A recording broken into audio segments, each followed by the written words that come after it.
오늘은 추석 인사보다는 우리 10월달 또 남은 3개월 믿음으로 승리하십시다. 우리 축복하십시다. 서로에게 축복하십니다. 10월달 남은 3개월 믿음으로 승리하십시다. 오늘 요한복음을 잠깐 멈추고 또 어떤 한 분기를 지나가는 그런 지점이고, 또 추석 명절을 또 지나 어떤 말씀을 나눌까 묵상하다가 오늘 시편 124편을 하나님 인도 가운데 붙들었습니다. 오늘 지혜에 대한 말씀을 좀 나누려고 합니다. 지혜하면 좀 추상적인 얘기 같고 또 바운다리가 굉장히 큽니다, 사실.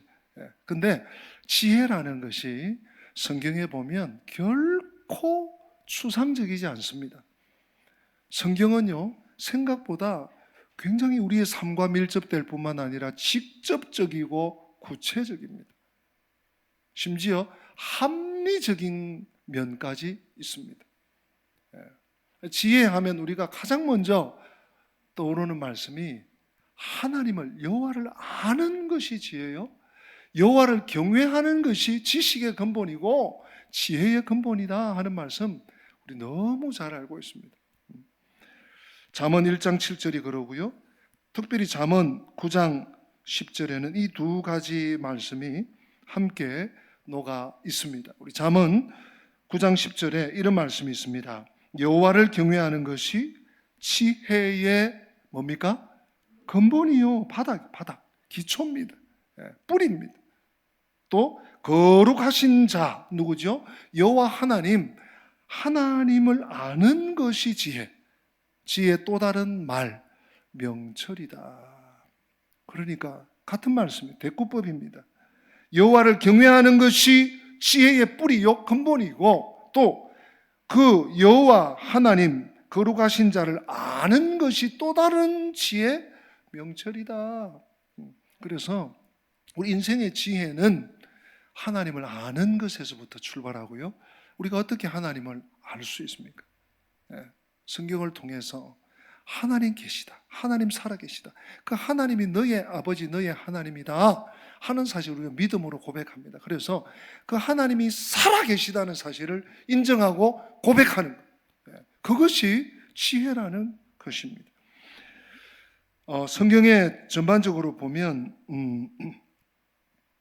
제가 한 두 분을 좀 소개해 드리려고 하는데요, 제일 처음으로는 지혜에 대해서 우리에게 인사이트를, 통찰력을 주시는 정말 우리 믿음의 대선배, 하나님의 사람, 하나님의 종 모세입니다.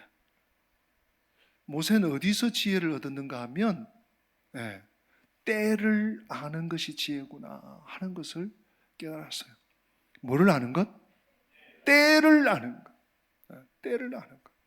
여러분, 아무리 열심히 살고 아무리 지식이 많고 오늘 소위 세상에 정보가 많아도요, 때를 모르면 다 망칩니다.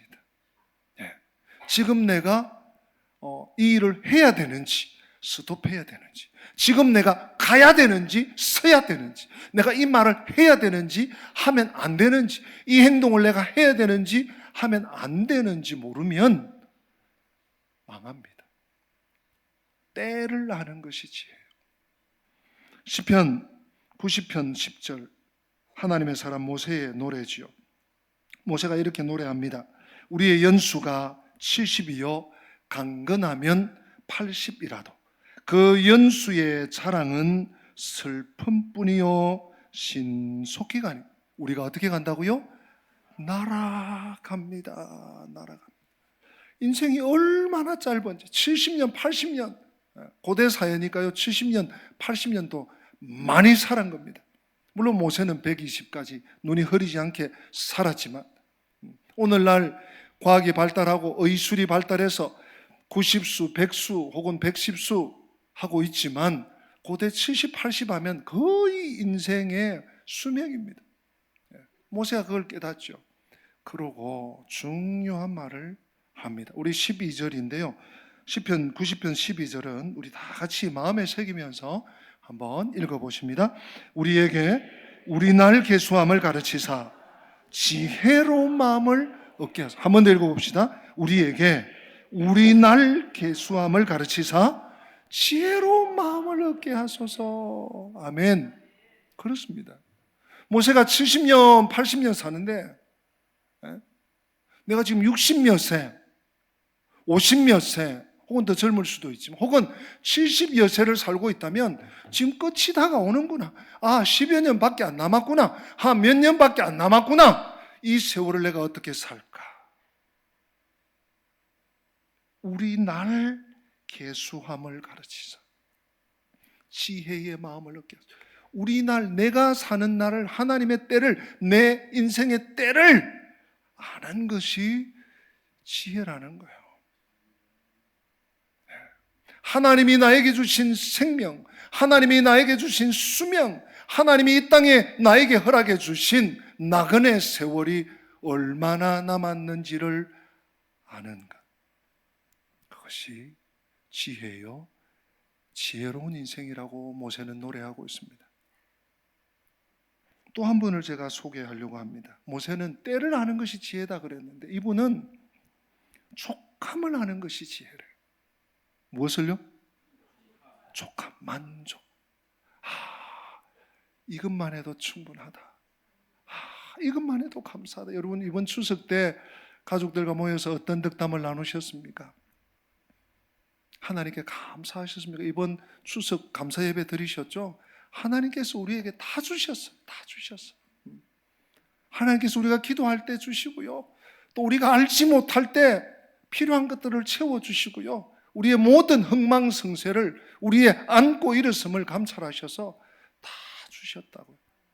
족함을 아는 것이 지혜에 속합니다, 여러분. 그 겸손도 아니고요, 그게 뭐 성품도 아니고요, 지혜입니다. 왜 그런가 하면 야게의 아들 아굴의 잠언을 제가 좀 소개하려고 하는데요. 잠언 30장 7절에서 9절에 보면 이런 말씀이 있습니다. 내가 두 가지 일을 주께 구하여 사오니 내가 죽기 전에 거절하지 마옵소서. 두 가지가 뭘까요? 8절에 곧 헛된 것과 거짓말을 내게서 멀리하여 주시옵소서. 헛된 것, 거짓 자꾸 꾸미고 가공하고 속이는 것, 나에게서 좀 멀리, 이게 죄거든요. 여러분, 사탄은 거짓의 아비예요. 자꾸만 거짓을 따라가고 거짓을 추구하고 자꾸만 가리려고 하는 것, 이거 좋지 않습니다. 그래서 이 아굴, 아마 성경학자들은 아라비아의 지혜자였던 것 같아요.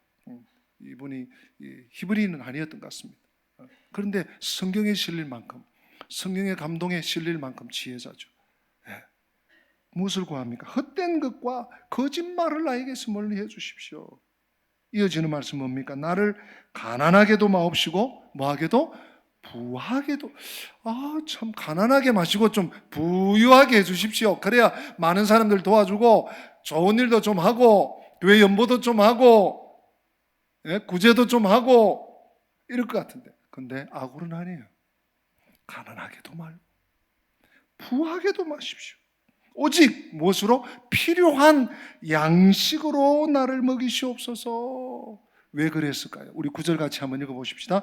혹 내가 배불러서 하나님을 모른다, 여호와가 누구냐 할까 하오며, 혹 내가 가난하여 도둑질하고 내 하나님의 이름으로 욕되게 할까 두려워함이니이다. 아굴이 지혜자예요. 한 단계, 두 단계 후를 내다보는 거죠. 지금 당장 내가 가난한 것보다는 부가 낫고, 남들에게 좀 떵떵거리는 게 낫고, 넘치도록 쌓아놓고 있으면 좋고 싶은 것이 인지상정인데, 아굴은 그게 아니에요. 가난하게도 마시고 부하게도 마시고 필요한 양식으로 나를 먹여주시면 족하겠습니다. 족하겠습니다. 내가 너무 가난하여서 하나님의 이름을 욕되게 하거나, 내가 너무 부하여서 하나님 모른다, 내가 다 했다, 이렇게 될까봐 두렵습니다. 하나님, 제게 족함을 아는 지혜를 주세요. 여러분, 이 지혜 혹시 소지하고 사시는지요? 하나님의 사람 모세 때를 아는 지혜. 때를 아는 지혜. 인생이 70이요 강건하면 80이라도 그 연수의 자랑은 수고와 슬픔뿐이요 신속히 가니 날아가는데 나에게 나의 남은 삶을, 나의 남은 날수를 계수할 수 있는 지혜로운 마음을 달라고. 때를 아는 지혜. 아굴, 야게의 아들 아굴처럼 족함을 아는 지혜. 가난하게도 마시고 부하게도 마시고 하나님께서 베풀어 주신 것, 하나님께서 공급해 주신 것으로 족할 수 있는 족함의 은혜를 달라는 간구. 단순히 멋있는 게 아니라 여러분, 이게 지혜예요. 이게 지혜의 삶입니다. 오늘 우리가 목사님 시편 124편 읽어놓고 왜 엉뚱한 말씀 하나 이제 들어가는 거예요. 오늘 우리가 읽은 이 시편 124편이 좀 독특합니다. 누구의 시인가 하면 다윗의 시예요. 여러분, 보통 다윗의 시뿐만 아니라 일반적인 시는 직설적. 물론 약간 이렇게 은유적인 것도 있고 지교적인 것도 있고 수사학은 쓰지만 이런 표현은 잘 없습니다. 특이해요. 시편 124편이 가정법입니다. 보통은 임마누엘, 하나님 우리와 함께 계시다, 여호와 삼마, 하나님이 거기 계신다, 이런 표현이 성경의 표현인데, 오늘 시편 다시 한번 우리 124편으로 가보십시다. 1절에 이스라엘은 이제 말하기를 여호와께서 우리 편에 계시지 아니하셨더라면. 만일 여호와께서 우리 편에, 우리 집에, 우리 가족들에게, 우리 교회에, 우리 민족에 여호와께서 아니 계셨더라면 어떻게 되었을까? 2절도 보세요. 사람들이 우리를 치러 일어날 때에 여호와께서 우리 편에 계시지 아니하였더라면. 만일 하나님이 우리 가운데 없었더라면, 만일 하나님이 우리를 지켜주지 않았다면, 만일 하나님이 우리를 생명 싸게 속에 놓고 보호하지 않았다면, 이런 질문이에요. 여러분 그거 아시죠? 가정법, 이 소위 가정법입니다. 수사학 중에 가정법. 만일 뭐뭐 했더라면, 만일 내가 산이라면, 내가 산이 아니, 근데 만일 내가 산이었다면, 산이 아닌데 산을 한번 생각해 보는 거예요. 만일이라는 가정법은 사실과 반대되는 것입니다. 다윗은요, 그 누구보다, 그 무엇보다 하나님을 사랑하고 하나님을 의지하고 하나님을 붙잡고 하나님을 따라 사는 사람이에요. 근데 이 다윗이 보니까요, 오늘 제가 처음에 말씀드린 두 가지죠. 때를 아는 지혜, 족함을 아는 지혜. 오늘 이 본문 말씀이 다윗이 족함을 아는 지혜를 가졌구나. 조금 더 우리 봅시다. 하나님만을 사랑하고요, 하나님을 주야로 묵상하고 하나님을 노래하고 하프를 뜯으면서 하나님을 노래하고 하나님을 찬미하고 하나님께 감사하고. 오늘 이 시도 다윗의 시인데 여러분, 성전에 무슨 노래입니까? 성전에 올라가는 노래예요. 시편 150편 중에 15편이 성전에 올라가는 노래. 오늘날로 치면 성전에서, 교회에서 예배드릴 때 찬양대가 찬송하는 노래, 회중이 하나님을 찬미하는 노래. 시편 15편, 150편 중에 10%가 예배 음악, 예배 찬송가였어요. 그 중에 다윗의 시가 예배 드릴 때마다 이스라엘 백성들이 하나님을 읊었던 노래예요.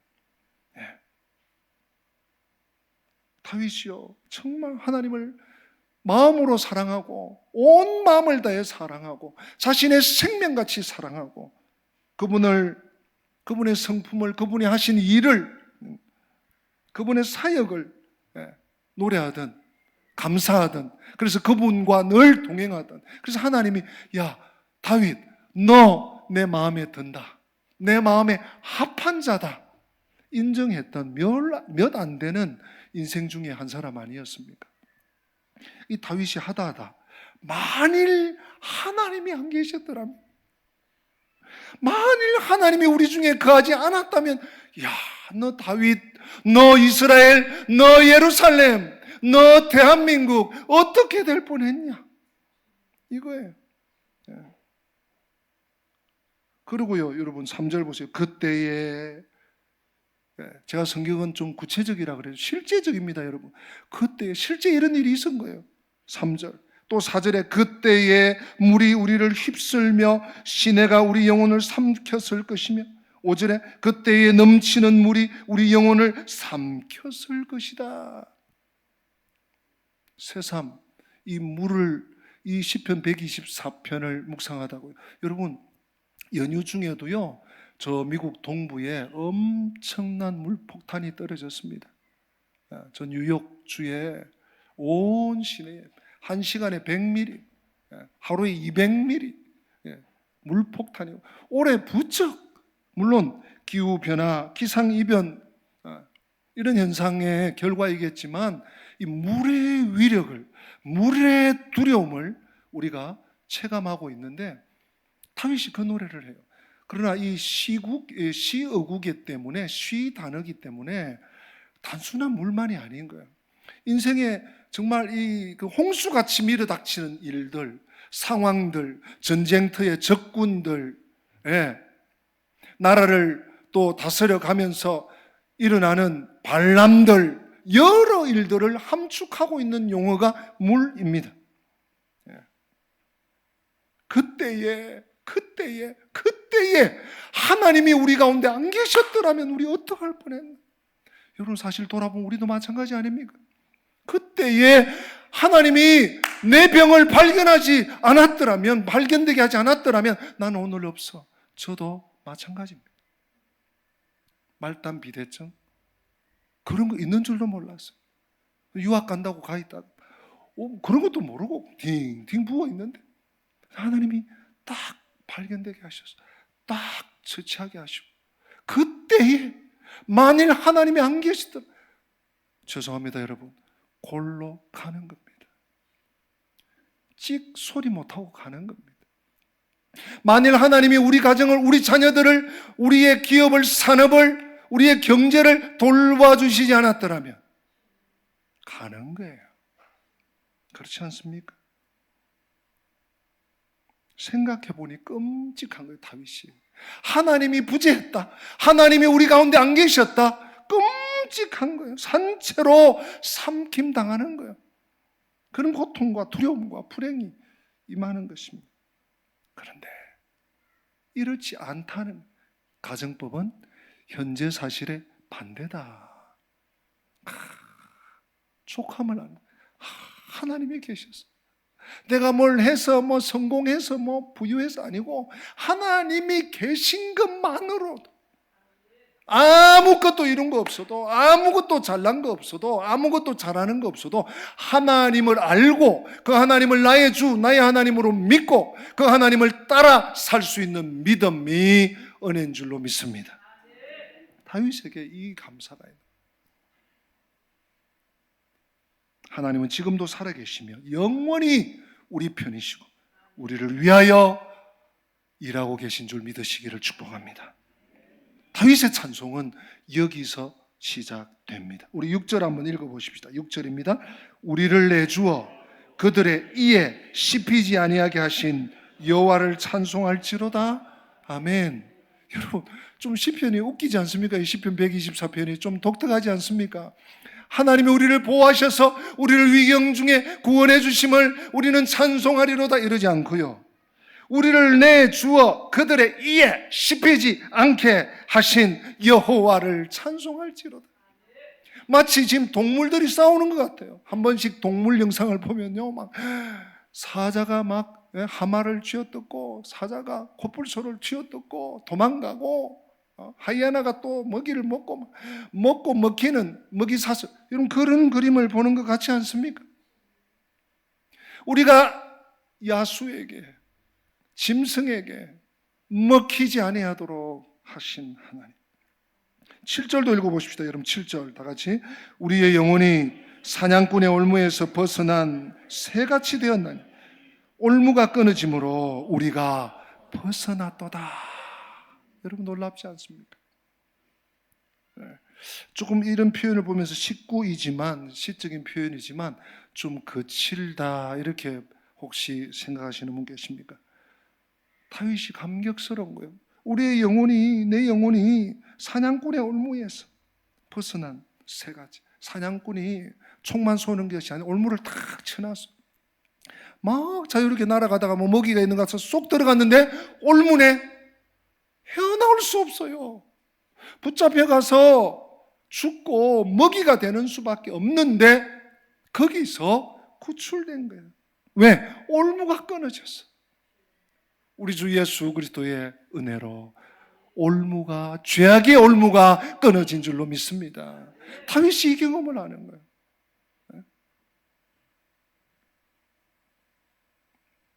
여러분 이 6절, 7절을 보면서요 여러 가지 상상을 저는 합니다. 우리 인생들이 영적인 면만 아니고요, 우리 인생들이 살아가면서 직면하는 여러 현실, 막 이에 씹히지 않게 하시고, 올무에 갇혔는데 아이고 이제 죽었구나, 이제 끝났구나, 이제 항복, 나는 죽음이다 했는데 올무가 끊어졌어. 다시 자유로, 다시 새 삶을, 다시 출발할 수 있는, 다시 시작할 수 있는 하나님의 은혜죠.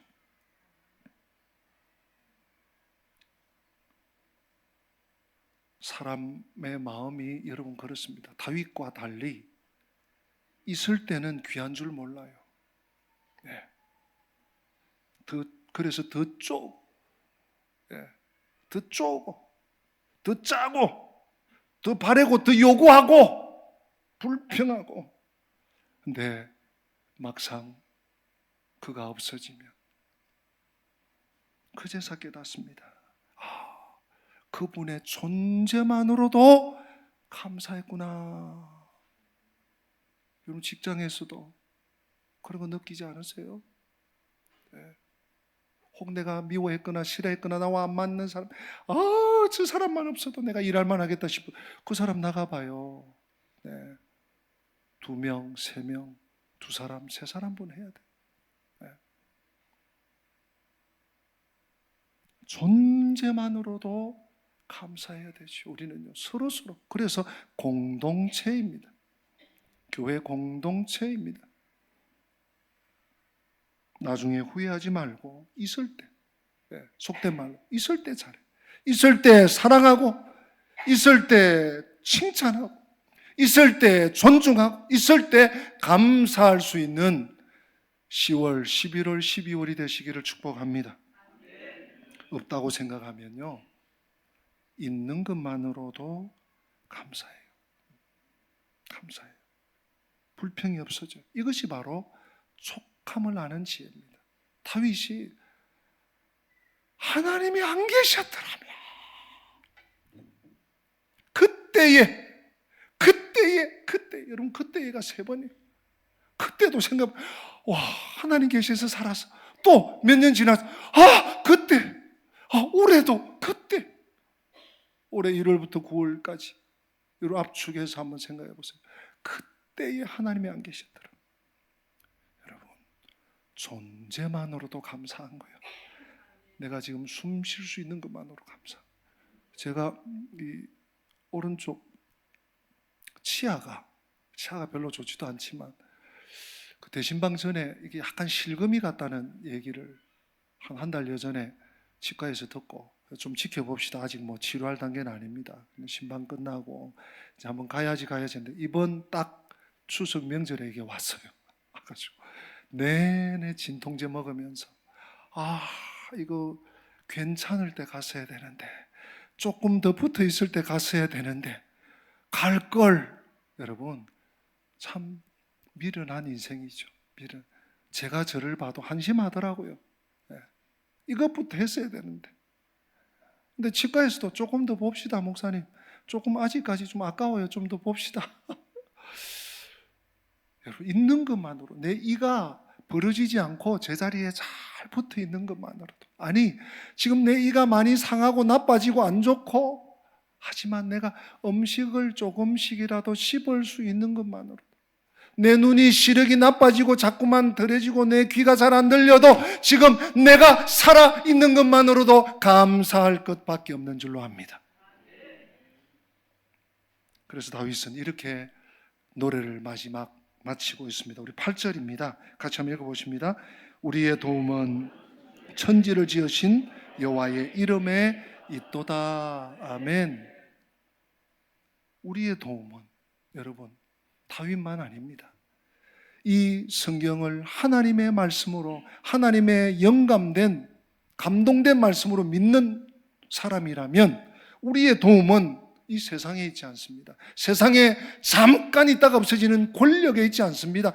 잠깐, 아니 죽음 이후에 들고 한 푼도 100원도 1000원도 못 들고 가는 그 부귀에 있지 않습니다. 영화에 있지 않습니다. 우리의 도움은 천지를 지으신 여호와 하나님께 있다는 이 다윗의 고백, 이 땅을 살아가는 우리들의 고백이 되었으면 좋겠습니다. 더 많은 욕심은 더 많은 고통과 다툼을 가져옵니다. 하나님 은혜 안에 사는 인생, 하나님의 때와 나의 때를 분별할 줄 아는 삶, 그것이 지혜로운 인생입니다.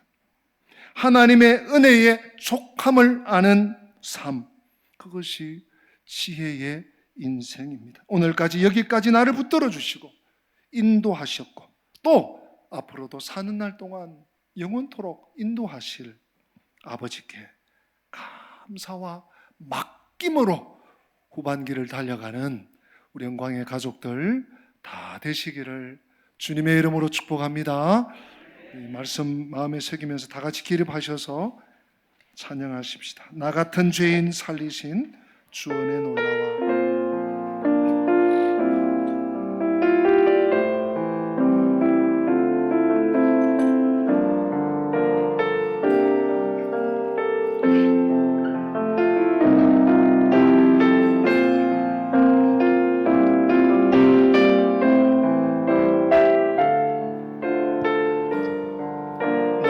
죄인 살리신 주 은혜 감사하며 찬양합니다.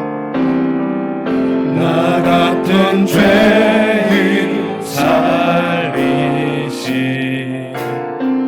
주 은혜 놀라와.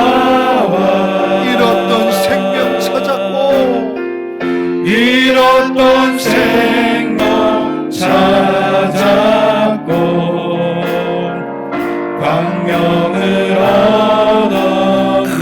죄악에서 건져주신 주님의 은혜, 큰 죄악에서 건지신 주의 고마워. 나 처음 믿은 그 시간 귀하고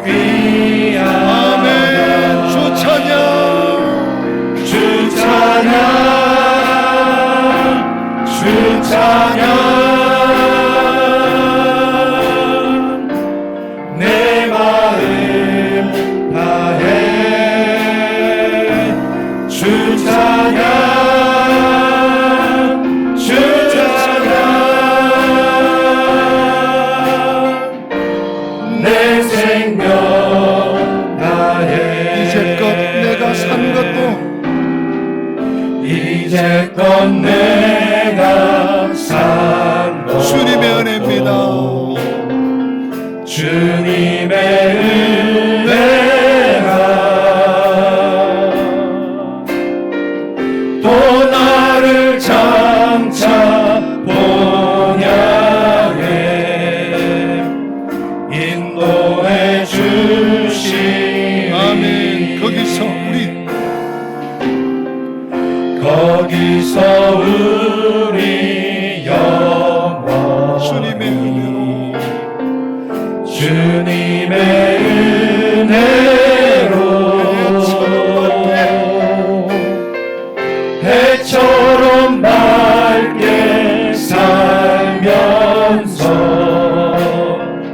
주 찬양하리. 우리 한 번 더 고백합시다. 거기서 우리 영원히, 거기서 우리 영원히 주님의 은혜로, 주님의 은혜로 해처럼 밝게 살면서 주 찬양하리. 아멘. 주 찬양, 주 찬양, 내 마음 다해 주 찬양, 주 찬양, 내 생명 다해. 하나님의 사람 모세처럼 때를 아는 지혜를 주시고, 야게의 아들 아굴처럼 촉함을 아는 지혜를 부어주셔서 다윗처럼 주어진 것에, 하나님께 설하게 주신 모든 것에 감사하며 만족하며 하나님께 영광 돌리는 후반기가 되게 하여 주시옵소서. 주 예수 그리스도의 은혜와 하나님 우리 아버지의 변함없는 사랑과 성령님의 교통하심이 지혜로운 인생 살기 원하는 주의 백성들 머리머리 위에, 저들의 가정과 자녀들과 자손들과 생업과 앞길 위에, 우리 교회와 민족과 열방교회 위에 지금부터 영원토록 함께 계실지어다. 아멘. 아멘.